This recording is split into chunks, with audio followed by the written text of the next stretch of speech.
The other thing I wanted to mention was this.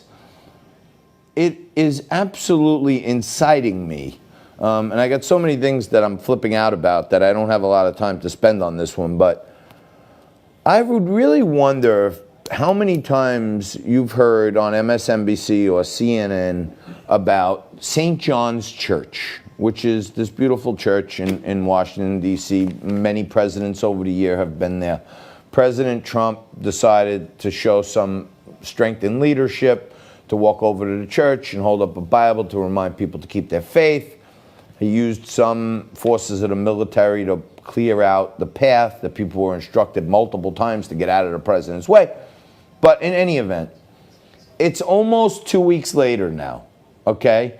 And every time I turn on this morning joke, and I say morning joke because the show is literally a joke, the way they twist and manipulate the news, okay?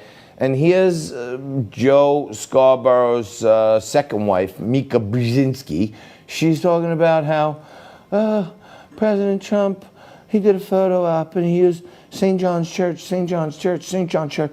All we hear is about St. John's Church because the president walked over there with a Bible, okay? It would be nice if they talked about a church once in a while for a good reason, like, hey, churches in America should be unlocked. Like, hey, America was founded on faith and freedom. America was born on Christian principles. America, on our dollar, it says, in God we trust. And America, till today, is primarily Christian in the people in our country. Now, me, I'm not a big Bible thumper, okay? I'm not on the God squad. I'm not out there. I don't care what you are. You're Christian, you're Catholic, you're Baptist, you're evangelical, you're Muslim, you're Jewish. It doesn't matter to me. I personally judge people on people, and I've had every race, creed, color, sex.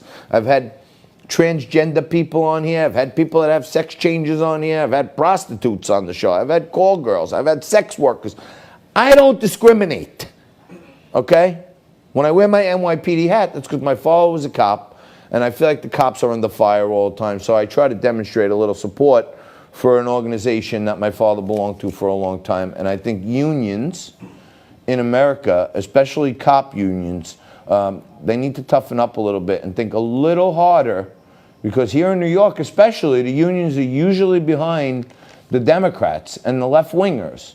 And take a look, folks. If you're in the police unions, all those lefties are the ones lining up to defund the police. And we may need to defund more than that. We'll check it out a little more right after this when we kick off hour 2. Quick break, back in 1 minute.